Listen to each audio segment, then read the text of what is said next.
今天是4月12号，我现在是在景德镇陶瓷大学。The birth of Yuan blue and white 在陶瓷大学的 porcelain, 展览中呢，China's three 有楼 secrets 呢是摆 unveiled. 上了青 Today 花 is April 瓷展板，12th.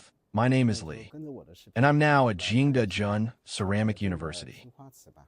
On the fifth floor of the university's exhibition center, a new blue and white porcelain gallery has just opened. So come with me, and let's explore Jingdezhen's blue and white porcelain.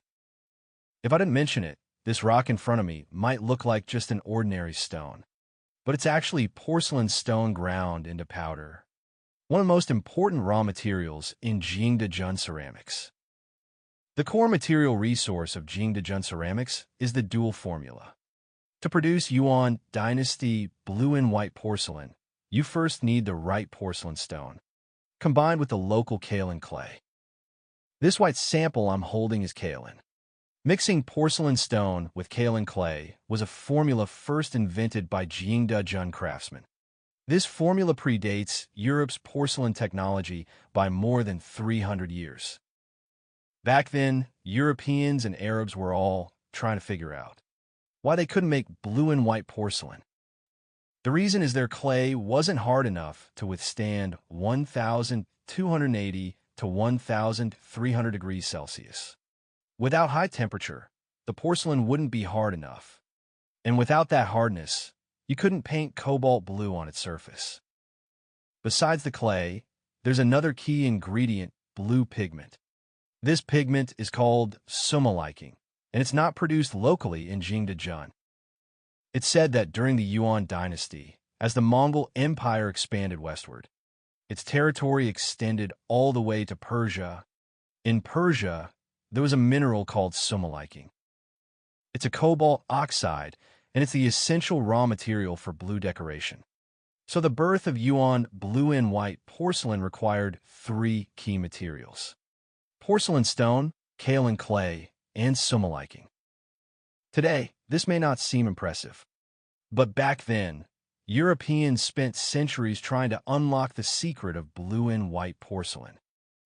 To sum up, the three core materials of Yuan blue and white porcelain are: first, porcelain stone that can endure high temperatures; second, local kaolin clay; and third, imported cobalt pigment, Sumaliqing. At the time, Jingdezhen craftsmen also tried to create blue pigments using local materials, but the color turned out grayish and dull, not attractive. What truly made the blue vivid and bright was this black mineral brought as tribute from Persia. It was carried on camel caravans across the deserts and hushy corridor along the Silk Road, brought all the way to Jingdezhen. This shows just how precious Sumaliqing was at the time, and how critical it was to the success of Yuan blue and white porcelain. So the clay in my hand isn't just ordinary clay. It's porcelain clay mixed using the dual formula, designed for high-temperature firing. Without this formula, the porcelain couldn't reach the needed hardness, and the signature blue color wouldn't appear. Next is the shaping process.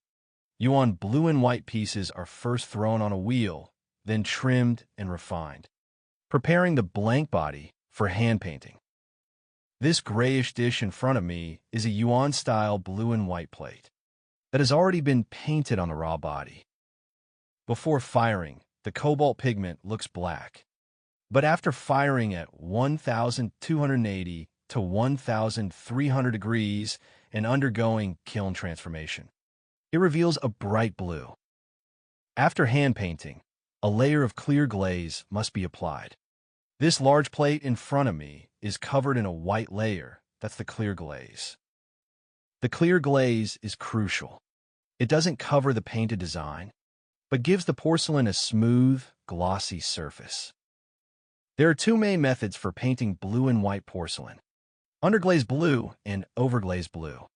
You can paint directly on the raw body, then apply glaze, or glaze first and then paint on the surface. Each method has its own beauty and advantages.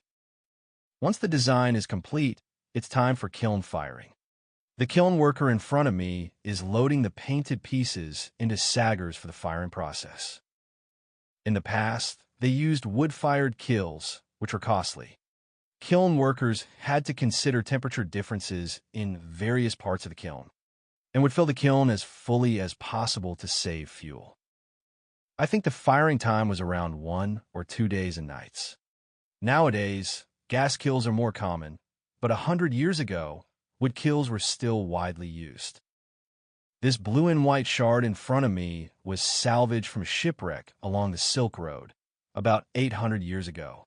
Even after centuries of exposure, it still retains its sheen and hardness.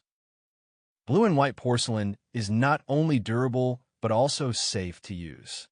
Even after earthquakes, floods, and weathering. With the right techniques, broken pieces can be restored. The repair process usually involves filling missing parts with gypsum, ceramic powder, or kaolin clay, then remolding, patching, and polishing. Now, let's take a look at the patterns on Jingdezhen blue and white porcelain.